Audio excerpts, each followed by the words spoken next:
Bismillahirrahmanirrahim. Assalamualaikum warahmatullahi wabarakatuh. Ketemu lagi dengan saya Mustafa Kamal di Roditu channel yang membahas mengenai materi produk kreatif dan kewirausahaan.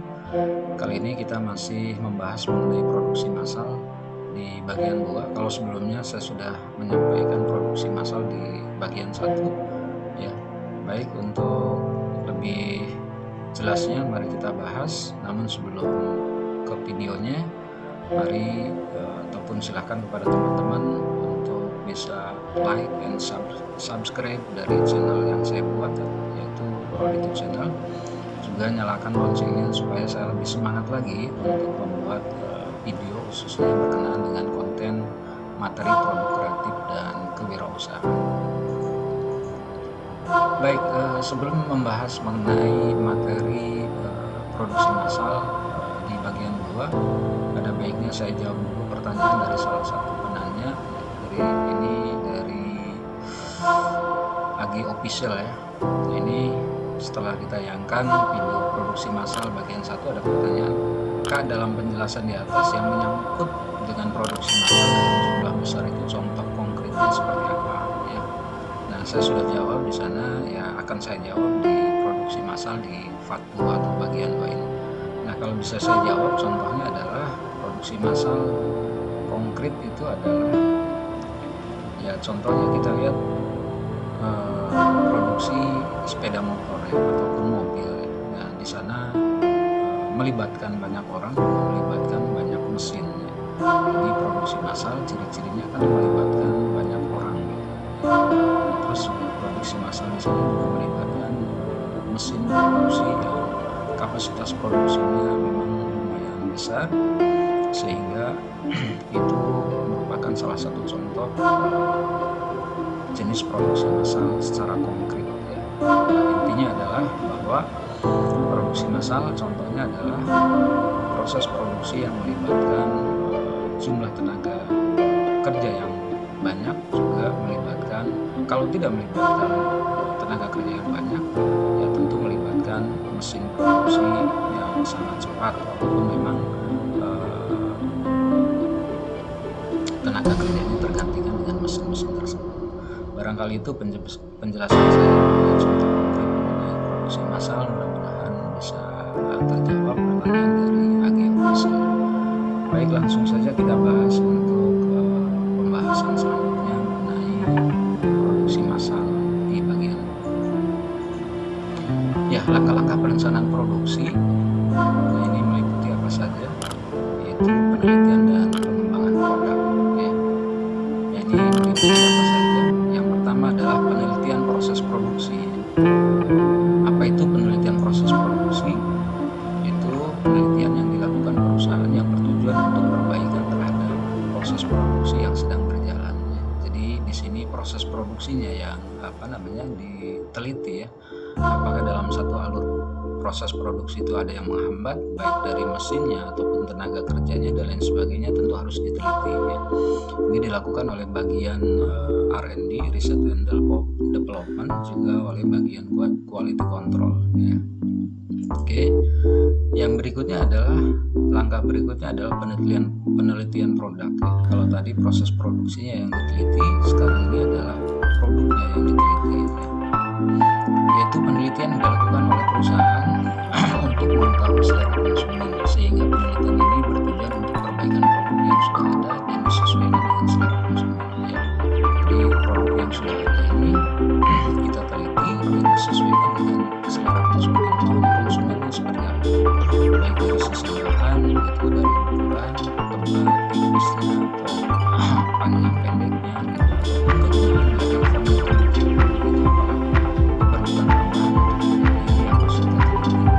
Jadi itu langkah yang pertama untuk perencanaan produksi yang harus diteliti adalah proses produksinya. Yang kedua adalah produk.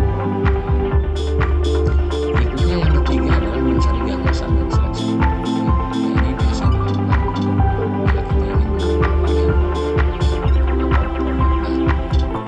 Langkah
gagasan, mencari gagasan, menyeleksi produk dari gagasan itu, terus desain produk pendampingan dan pengujian, tentu harus dibuatkan desain akhir, yaitu dibuat berdasarkan ajaran produk layak dipakai. Jadi setelah kira-kira semuanya layak, setelah diuji, tentu kita buatkan desain akhirnya.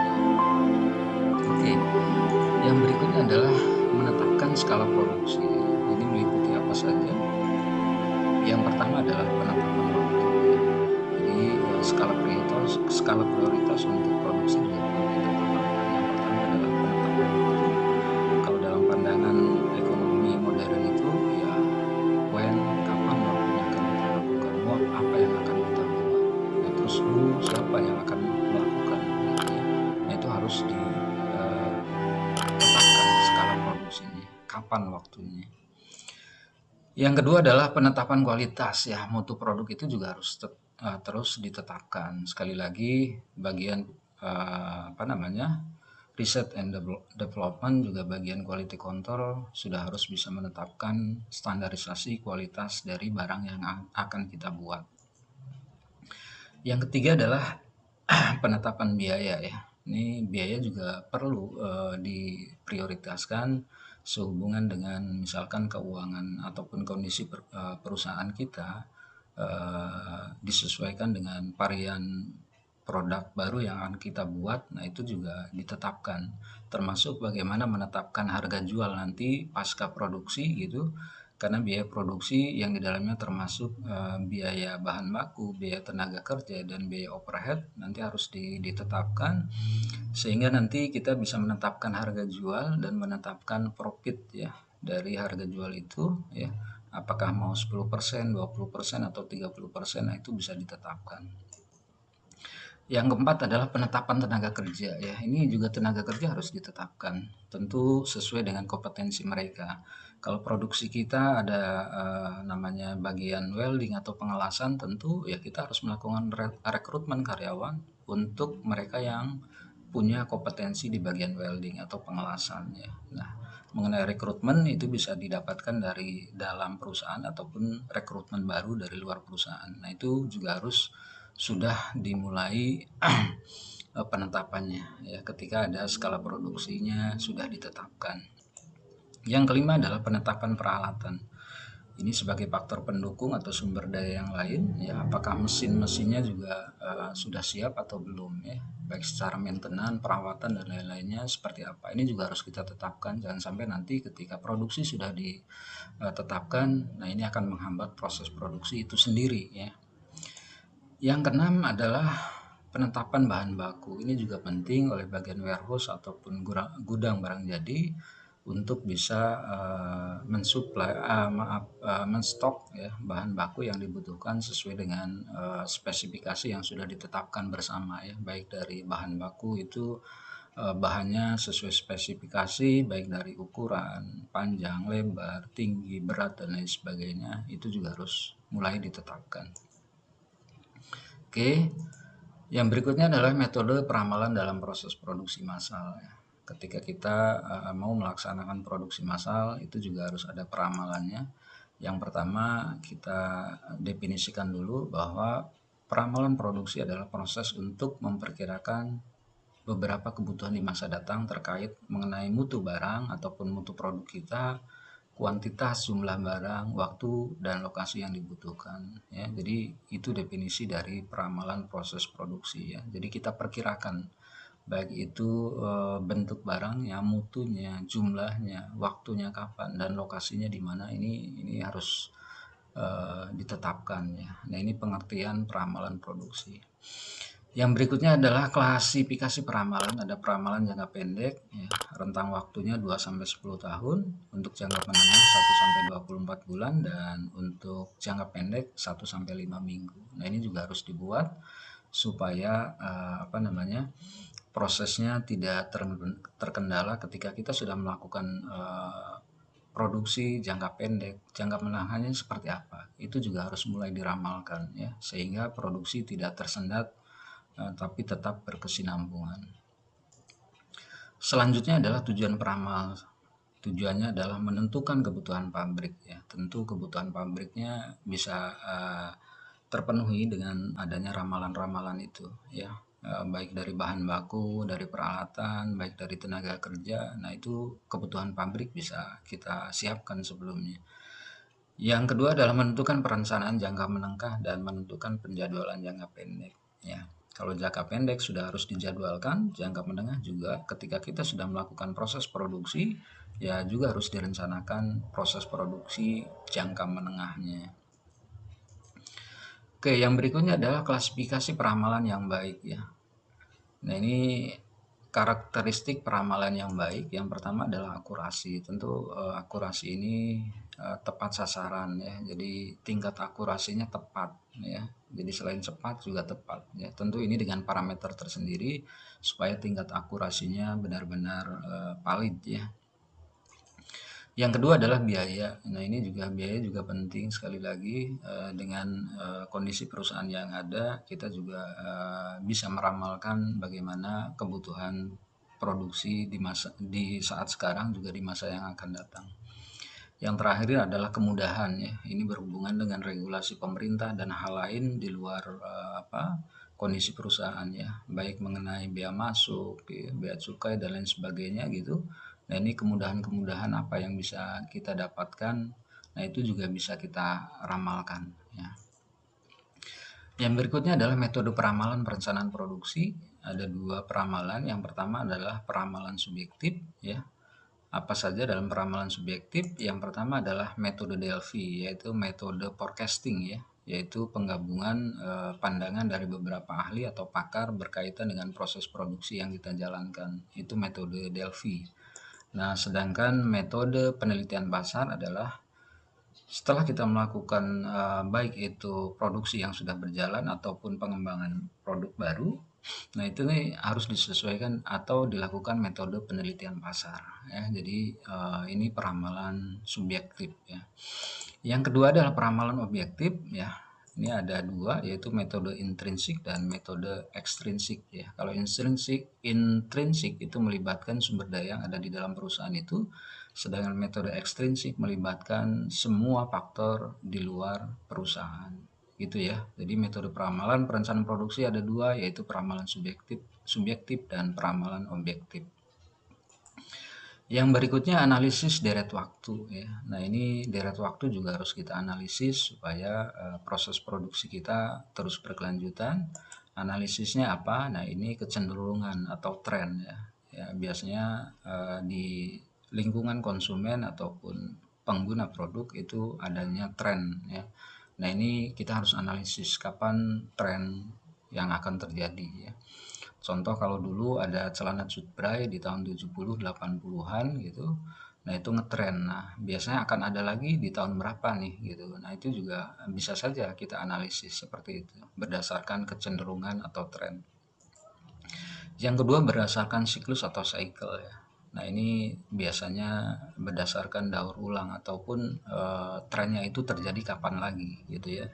Itu mengenai siklus ya.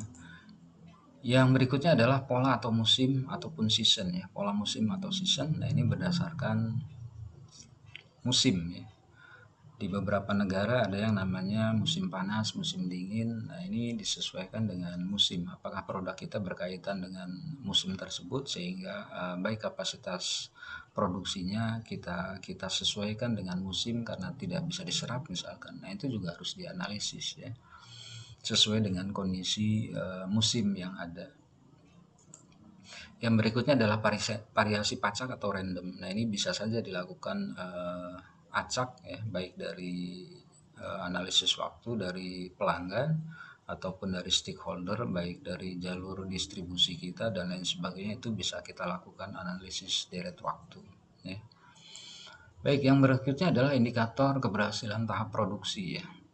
Nah, indikator ini merupakan bagian kegiatan manajemen produksi yang bertujuan untuk menciptakan kegunaan bentuk atau form utility. Jadi produk yang sudah kita buat ini menciptakan kegunaan bentuk ya. Jadi form utility-nya benar-benar bisa kita terapkan ataupun kalau memang ada kegunaan bentuk tambahan ya itu bisa saja dilakukan. Nah, keberhasilan dari manajemen produksi ini meliputi apa saja? Yang pertama adalah produktivitas ya. Manajemen produksi dianggap berhasil ketika produktivitas karyawannya ya itu meningkat ya, baik dari sisi absensi gitu ya. Misalkan jarang sekali karyawan yang absen ya, baik alfa ataupun sakit gitu, dengan mendorong misalkan memberikan reward baik itu uang prestasi untuk mereka yang selalu masuk gitu. Terus juga bagaimana menempatkan tenaga sesuai dengan kompetensinya sehingga produktivitas ini bisa kita dorong. Yang kedua adalah kapasitas. Kalau produktivitas sudah ditingkatkan, ya sudah pasti kapasitas produksi juga akan meningkat. Kalau tadinya hanya 500 karton misalkan per hari, ya bisa saja kapasitasnya dinaikkan menjadi 750 karton misalkan per hari, ya. Oke, yang berikutnya adalah kecepatan pengiriman. Produktivitas sudah dinaikkan, kapasitas sudah naik, tapi ketika kecepatan pengirimannya terabaikan, ini juga dianggap tidak berhasil manajemen produksi. Makanya manajemen produksi juga harus bisa mengatur kecepatan pengiriman. Kalau pengiriman itu dilakukan oleh eh, jasa ekspedisi di luar perusahaan kita, ya carilah pengiriman yang biaya murah tapi pengirimannya begitu cepat gitu. Nah, kalaupun pengiriman menyatu dengan perusahaan kita, jasa ekspedisinya, tentu kita harus bisa ngatur bagaimana cara ngerouting untuk pengiriman dan lain sebagainya sehingga pengiriman ataupun distribusi dari produk yang sudah kita hasilkan bisa tepat waktu ya. Apalagi sekarang traffic atau lalu lintas ini menjadi penghambat ya. Oke, yang berikutnya adalah kualitas produk. Produktivitas sudah, kapasitas sudah. Nah, tentu kualitas atau mutu barang juga harus kita tetap pertahankan. Jangan sampai tidak sesuai dengan iklan ataupun produk seperti dalam label tidak sesuai dengan yang kita jargonkan gitu. Tapi mutu produk itu tetap kita jaga. Yang berikutnya adalah kecepatan proses ya. Nah, ini juga untuk mendukung produktivitas, kecepatan proses juga harus terus dipantau ya. Kalau memang proses tertentu dalam satu bagian yang tadinya 10 menit bisa dipangkas menjadi 5 menit, kenapa enggak gitu. Ini juga perlu terus dikembangkan oleh manajemen produksi supaya keberhasilannya benar-benar terindikasi dengan baik. Yang berikutnya adalah fleksibilitas ya. Ini bentuknya tidak kaku. Contoh dalam proses produksi gitu. Kalau memang ada sedikit gangguan untuk produksi jenis produk A gitu, apakah dirubah dengan jenis produksi B gitu. Nah, ini tentu tidak kaku ya, sehingga karyawan tidak banyak nganggur dan lain sebagainya. Bisa disediakan dengan segera gitu ya proses produksinya. Oke, yang berikutnya lah ukuran kinerja sistem produksi, meliputi ongkos produksi, kualitas produk, dan tingkat pelayanan. Ya. Kalau tadi keberhasilan manajemen produksi, kalau ini ukuran kinerja sistem produksi. Ya. Ongkos produksinya gimana gitu ya, terus kualitas produknya juga gimana, dan tingkat pelayanannya. Nah, ini juga perlu supaya kinerja sistem produksi bisa berjalan dengan baik gitu ya. Oke. Yang berikutnya adalah pengertian proses produksi. Proses produksi adalah suatu cara atau metode untuk menambah kegunaan suatu barang dan jasa menggunakan faktor produksi yang ada agar lebih bermanfaat dalam memenuhi kebutuhan. Nah, ini definisinya karena memang terdapat dua suku kata yaitu proses dan produksi. Ya, makanya proses itu berarti suatu kegiatan ya. Kalau produksi itu adalah yang kegiatan yang intinya ingin bahwa barang itu lebih bermanfaat dalam memenuhi kebutuhan gitu ya. Yang berikutnya jenis-jenis produksi ya. Berdasarkan wujud proses produksi ada proses produksi kimiawi ya, dari namanya sudah jelas. Nah, ini melibatkan bahan-bahan kimia ya. Jadi proses produksi yang menitik beratkan pada adanya proses analisis atau sintetis serta senyawa kimia. Contohnya adalah perusahaan obat-obatan atau tambang minyak gitu. Yang berikutnya adalah proses perubahan bentuk ya. Jadi proses produksi yang pelaksanaan produksinya menitik beratkan pada input ataupun masukan menjadi keluaran atau output sehingga didapatkan penambahan manfaat dari barang tersebut. Nah, ini biasanya dilakukan oleh perusahaan manufaktur ya, perubahan bentuk ya. proses produksi perubahan bentuk ya, dari pertamanya dari bahan A gitu ya, terus ketika setelah selesai diproduksi menjadi barang B gitu. Oke. Terus jenis proses produksi berdasarkan proses produksi yang pertama adalah assembly ya, yaitu penggabungan beberapa komponen untuk disatukan dan menjadi produk ya. Nah, komponen itu bisa dihasilkan oleh perusahaan sendiri ataupun membeli dari perusahaan lain. Itu yang namanya assembly. Yang kedua adalah transportasi, proses produksi yang menciptakan jasa pelayanan pemindahan tempat baik berupa barang atau manusia. Ini kalau bisa saya contohkan mungkin perusahaan traveling ataupun perusahaan penyedia jasa pindah rumah gitu, itu juga masuk ke sana. Yang terakhir adalah penciptaan jasa administrasi, suatu proses yang memberikan jasa administrasi kepada perusahaan-perusahaan lain atau lembaga yang membutuhkan.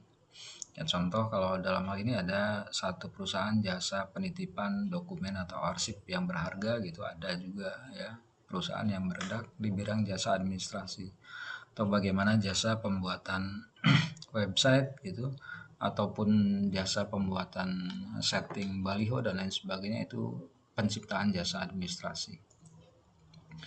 Berdasarkan proses produksi, produksi ini ada 3, yaitu produksi terus-menerus, terputus-putus, dan proses produksi campuran ya. Kalau terus-menerus ini produksinya digenjot terus ya. Nah, meskipun demikian ini tentu bagian marketing atau penjualan harus digenjot supaya tidak terjadi penumpukan barang ya. Nah, ini resiko dari proses produksi secara terus-menerus ya. Sedangkan proses produksi secara terputus-putus ya biasanya berdasarkan orderan ataupun just in time ya. Jadi proses produksinya berdasarkan pesanan yang masuk saja gitu. Nah, sedangkan proses produksi campuran adalah tipe produksi ini merupakan penggabungan dari produksi terus-menerus dan terputus-putus. Nah, ini disesuaikan dengan kondisi perusahaan yang ada, apakah nanti bisa bukan apakah, pastinya itu ada penggabungan, ada produksi secara terus-menerus, tapi ketika terjadi penumpukan ya bisa saja terus proses produksinya terputus-putus. Itu berdasarkan proses produksi.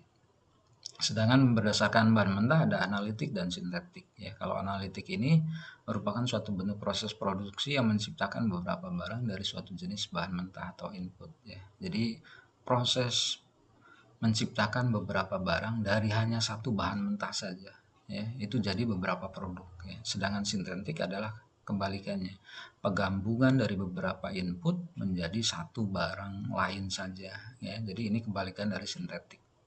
Oke, itu berdasarkan bahan mentah. Nah, sedangkan tujuan proses produksi adalah yang pertama meningkatkan efisiensi ya. Tentu dengan proses produksi yang baik ini akan meningkatkan efisiensi sehingga terjadi pemangkasan biaya, baik biaya bahan baku, biaya tenaga kerja, dan biaya lainnya ya. Yang berikutnya adalah meningkatkan produktivitas ya. Tentu saja dengan skema proses produksi yang direncanakan, produktivitas akan kita tingkatkan ya. Yang terakhir adalah meningkatkan kualitas. Nah, tentu ini semua divisi atau semua departemen harus dilibatkan supaya kualitas ini tetap kita jaga, bahwa ujung dari semua proses produksi yang kita lakukan adalah mengutamakan kepuasan pelanggan. Nah, ini ada beberapa contoh tahapan proses produksi, karena ini adalah proses produksi dalam perusahaan sepeda motor. Yang pertama ada jasa penyediaan komponen ya, adalah seksi yang bertugas menerima, mengklarifikasikan serta mendistribusikan komponen ke produksi tersebut. Nah, ini biasanya dilakukan oleh bagian warehouse atau gudang bahan baku ya. Jadi sebelum bagian produksi datang gitu, mereka biasanya datang lebih awal untuk bisa menerima, mengklarifikasikan, dan mendistribusikan komponen itu ke bagian produksi.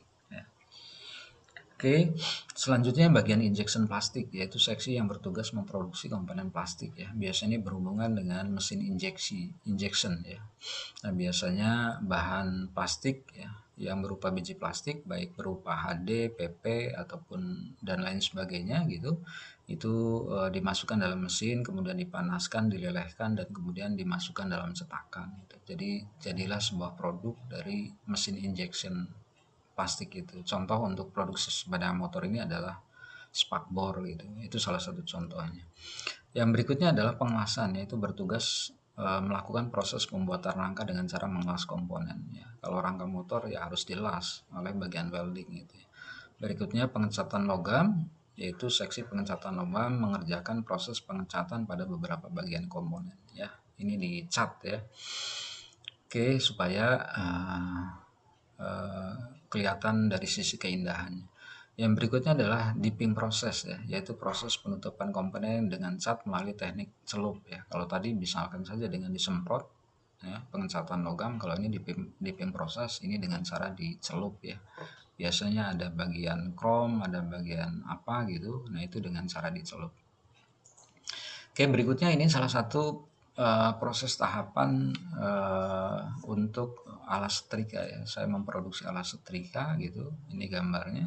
Nah, yang bekerja dalam divisi saya itu ada bagian cutting ya. Ada pemotongan busa ukuran 50 kali 100, tebalnya 3 cm.